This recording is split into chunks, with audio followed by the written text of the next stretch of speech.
রাজধানী ঢাকায় সকালটা শুরু হয়েছে শীতল হিমেল হাওয়ার ছোঁয়ায়।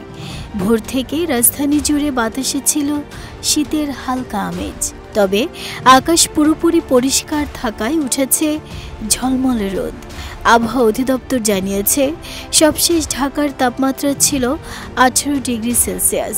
বাতাসে আর্দ্রতার পরিমাণ ছিল 78%। এলএমই সার্টিফাইড বিশ্বসেরা কপারে তৈরি ওয়ালটন কেবলস, যা আপনার স্থাপনাকে রাখবে সব সময় নিরাপদ। সারা দিন জুড়ে রাজধানী ও আশেপাশের এলাকায় এমনই রৌদ্রোজ্জ্বল আবহাওয়া বজায় থাকতে পারে বলে আবহাওয়ার পূর্বাভাসে উল্লেখ করা হয়েছে।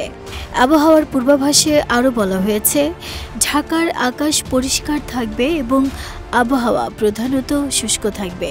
দিনের বাকি সময়েও তাপমাত্রায় তেমন কোনো পরিবর্তন হওয়ার সম্ভাবনা নেই। আবহাওয়া অফিস আরও জানিয়েছে, রাজধানী ও পার্শ্ববর্তী অঞ্চলে ঘন্টায় 6 থেকে 12 কিলোমিটার বেগে বাতাস প্রবাহিত হতে পারে, যা শীতের অনুভূতিকে কিছুটা বাড়িয়ে দেবে। নাহিদা স্মৃতি, দেশ রূপান্তর।